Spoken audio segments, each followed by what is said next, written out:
kita akan membahas apa itu sistem ekonomi.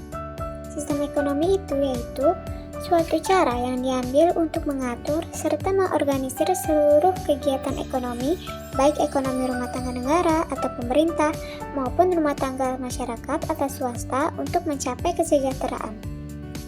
Ada 4 macam sistem ekonomi. Yang pertama, sistem ekonomi tradisional. Kedua, sistem ekonomi terpusat atau komando. Ketiga, sistem ekonomi pasar atau liberal. Dan yang keempat, sistem ekonomi campuran. Yang pertama, kita akan membahas tentang sistem ekonomi tradisional. Di sini, masyarakat belum mengenal uang sehingga masih menggunakan sistem barter. Ciri-cirinya yang pertama, belum adanya pembagian kerja. Yang kedua, masih menerapkan sistem barter dalam kegiatan perdagangan.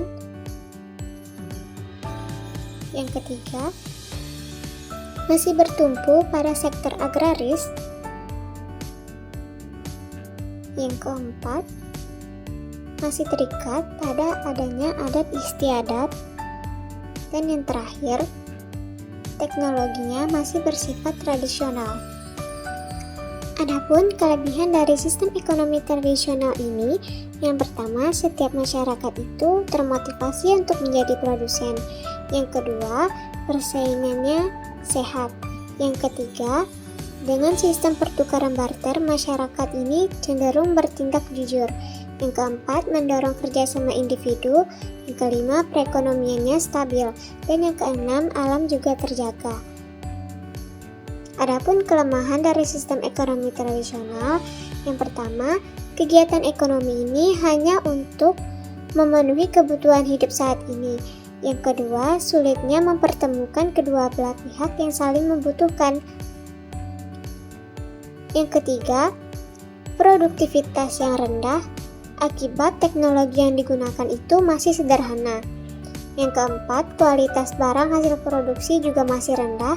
Dan yang kelima, sulit menetapkan ukuran barang yang akan dipertukarkan.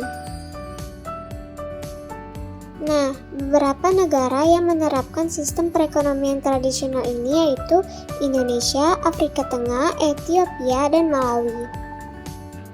Nah, selanjutnya ada sistem ekonomi komando atau terpusat, di mana sistem ekonomi ini seluruh kebijakan perekonomiannya ditentukan oleh pemerintah, sedangkan masyarakat ini hanya menjalankan peraturan yang ditentukan. Adapun ciri-cirinya, yang pertama, sumber daya ekonomi dikuasai dan dimiliki negara. Yang kedua, tingkat harganya ditentukan oleh pemerintah. Yang ketiga, kebebasan berekonomi terbatas. Yang keempat, regulasi ekonomi ditetapkan oleh pemerintah. Dan yang kelima, hak milik perorangan dibatasi. Adapun kelebihan dari sistem ekonomi komando ini, yang pertama, pemerintah menentukan jenis kegiatan produksi sesuai dengan perencanaan, sehingga pasar dalam negeri berjalan dengan lancar. Yang kedua, relatif mudah melakukan distribusi pendapatan.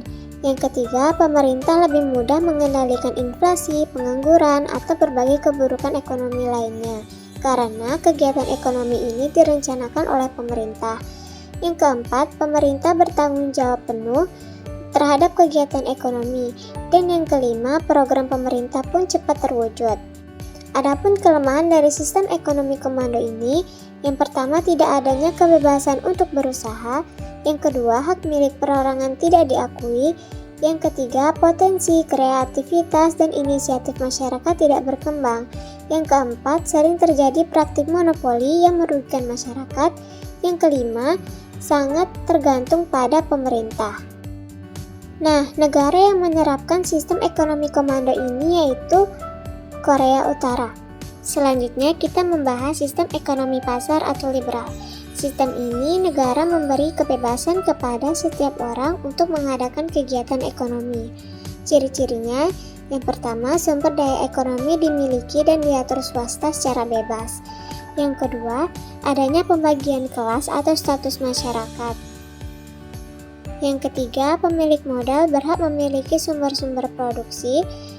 keempat, pemerintah tidak melakukan intervensi atau campur tangan dalam pasar. Dan yang kelima, adanya persaingan usaha yang ketat dalam kegiatan ekonomi. Nah, kelebihan dari sistem ekonomi pasar atau liberal ini, yang pertama, setiap individu bebas melakukan kegiatan ekonomi sesuai dengan keahlian atau keterampilannya. Yang kedua, masyarakat dapat mengembangkan inisiatif dan kreativitas. Yang ketiga, adanya persaingan usaha dalam membuat produk berkualitas. Dan yang terakhir, adanya efisiensi dan efektivitas karena kegiatan ekonomi ini berdasarkan prinsip ekonomi. Adapun kelemahannya, yang pertama, adanya persaingan tidak sehat karena timbulnya eksploitasi ekonomi oleh pemilik modal. Yang kedua, adanya modal yang terpusat sehingga menimbulkan monopoli yang merugikan rakyat. Yang ketiga, adanya kesenjangan ekonomi karena distribusi pendapatan tidak merata. Yang keempat, kebebasan berekonomi ini mendorong ketidakstabilan perekonomian. Dan yang terakhir, pemanfaatan SDA sering tidak memperhatikan kelestarian lingkungannya. Dan negara yang menganut ekonomi pasar ini ada Amerika Serikat, Jerman, dan Inggris. Nah, yang terakhir ada sistem ekonomi campuran, di mana sistem ekonomi ini menitikberatkan interaksi antara pemerintah dan swasta dalam kegiatan ekonomi. Adapun ciri-cirinya, yang pertama, tatanan ekonomi ini merupakan perpaduan antara sistem ekonomi pasar dan terpusat. Yang kedua, pemerintah memiliki peran imbang dalam perekonomian. Yang ketiga, campur tangan pemerintah dilakukan dengan kebijakan ekonomi sehingga terjadinya persaingan yang sehat. Dan yang terakhir, barang dan modal sumber daya vital dikuasai oleh pemerintah. Adapun kelebihan dari sistem ekonomi campuran ini, yang pertama, pertumbuhan ekonomi terjaga kestabilannya. Yang kedua, inisiatif dan kreativitas bisa berkembang. Yang ketiga, campur tangan pemerintah bisa meminimalkan monopoli usaha oleh pihak swasta. Dan yang keempat, pemerintah lebih fokus dalam memberdayakan sektor usaha mikro kecil dan menengah. Adapun kelemahan dari sistem ekonomi campuran, yang pertama, campur tangan pemerintah yang lemah memungkinkan berlakunya sistem ekonomi pasar. Yang kedua, campur tangan pemerintah yang terlalu kuat bisa mendekati sistem ekonomi komando. Yang ketiga, adanya kesulitan dalam memenuhi kebutuhan masyarakat yang beragam. Dan yang terakhir, timbul KKN karena kurang pengawasan dari pemerintah.